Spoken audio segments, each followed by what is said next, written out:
In this video, I'm going to sharpen a negative rake scraper. It's really easy, so stay tuned. I'll show you how I do it.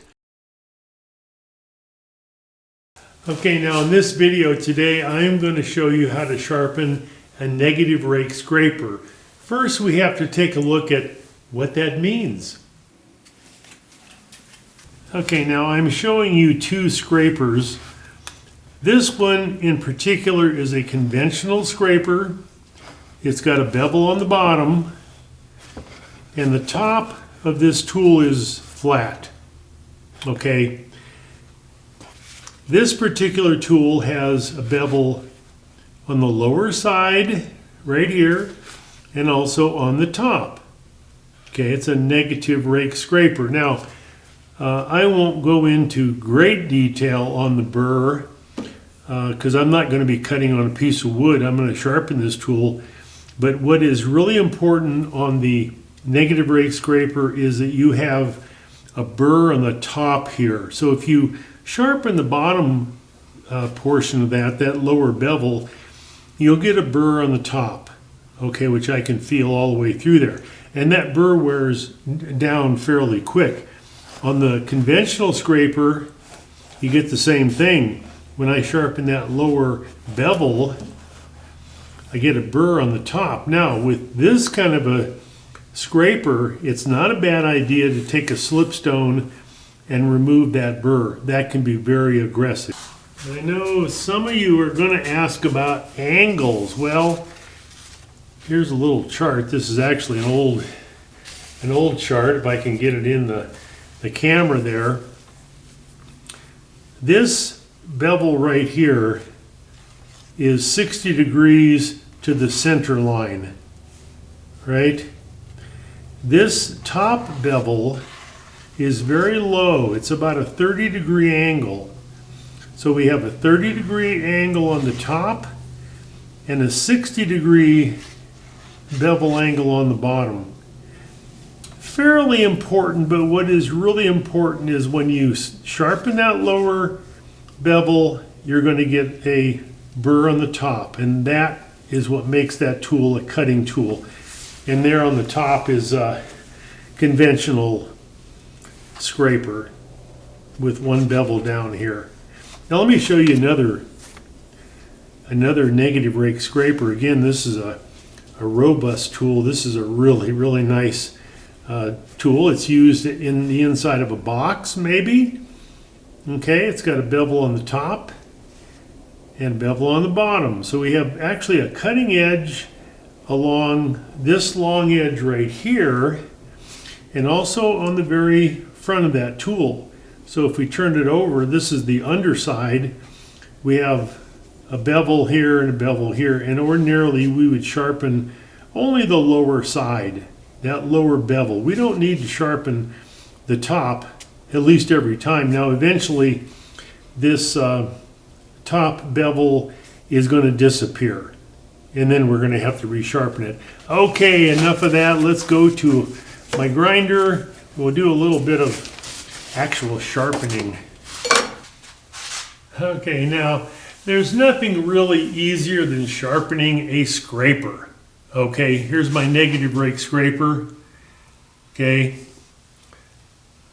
and I am going to sharpen the top and the bottom of this tool, just to show you, how to do it. Not that difficult. And I am lucky to have two platforms on my Wolverine system. So I've got this particular platform set for the top bevel. Okay, it's a very shallow angle. It's 30 degrees. And all I have to do is hold that tool flat on the platform like that and rotate it. Make sure everything's locked down. Now, once I turn this on, I'm not going to be able to talk, or you won't be able to hear me anyway. So I'm going to turn the speed down on my variable speed grinder. Now, perhaps the most important thing I can tell you at this point is with my right hand, I'm holding the tool flat on the platform. if I raise the handle or lower the handle, I'm going to lose that bevel contact. Here I'm switching to my right hand because it's a little bit easier, but I think you can see what I'm doing. It's a very simple process. I'm just swinging that tool and making sure I'm hitting the entire bevel, and there's a nice close-up. So I'm actually sharpening the top of the tool.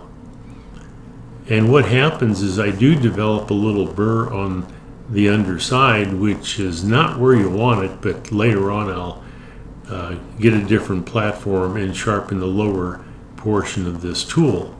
There we go.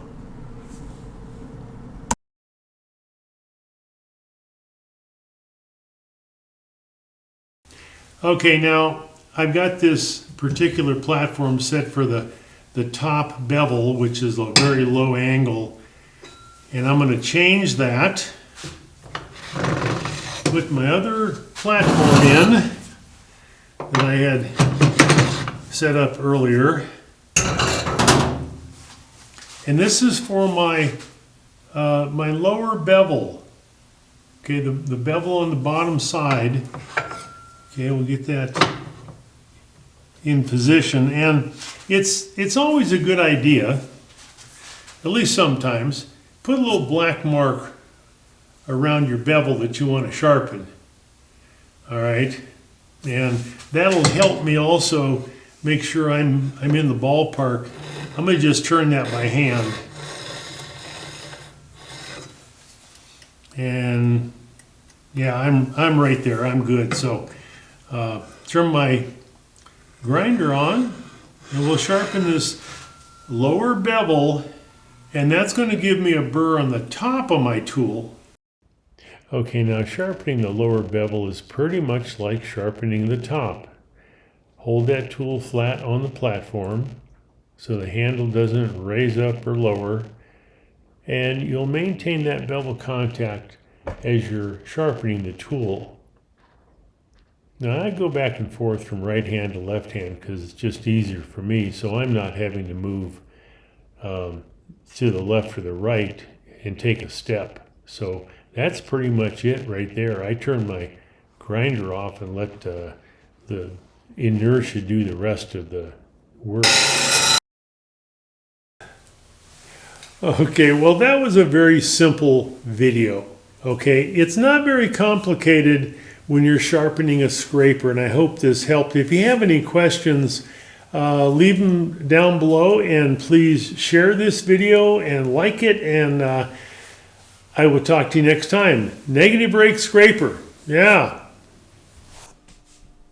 If you have any questions about a robust lathe or any of the robust accessories, please let me know. There's my phone number and email, so contact me, and thank you for watching. I'll talk to you next time. Thank you.